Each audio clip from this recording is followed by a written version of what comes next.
اعوذ باللہ من الشیطان الرجیم بسم اللہ الرحمن الرحیم۔ کھانے پینے کی مانند رفع حاجت بھی انسان کی ضروریات میں سے ایک ہے، البتہ اگر اس ضرورت کو صحیح طور پر پورا کیا جائے تو انسان بہت سی بیماریوں سے محفوظ ہو سکتا ہے۔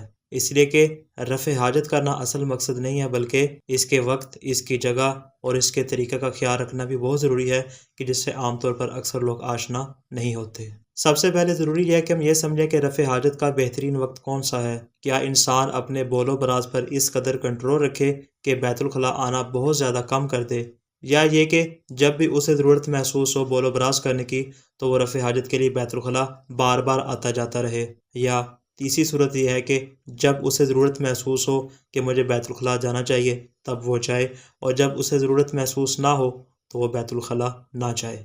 اب سوال یہی ہے کہ ان تین صورتوں میں سے انسان کس پر عمل کرے۔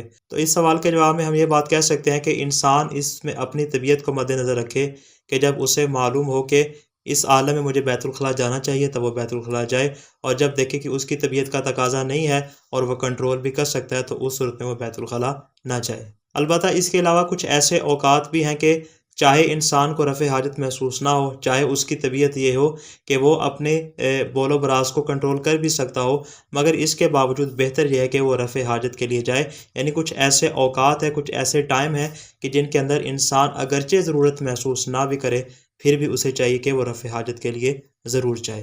ہم ان اوقات کو انشاءاللہ آپ کے سامنے تفصیل سے بیان کریں گے۔ پہلا، سونے سے پہلے۔ سونے سے پہلے رفع حاجت کرنا ایک مسنون عمل ہے، حتیٰ کہ انسان اس کی ضرورت محسوس نہ بھی کرے۔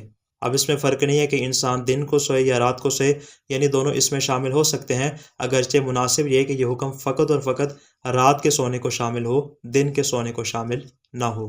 حدیث میں ہے کہ امیر المؤمنین علی ابن ابی طالب امام حسن علیہ السلام سے فرمایا کرتے تھے کہ اے بیٹا، جب تم سونے کا ارادہ کرو تو اس سے پہلے رفع حاجت کر لیا کرو۔ اگر تم نے اس عمل کو اور اس عادت کو اپنا لیا تو تمہیں کبھی بھی طب کی ضرورت نہیں پڑے گی۔ دوسرا، منی خارج ہونے کے بعد۔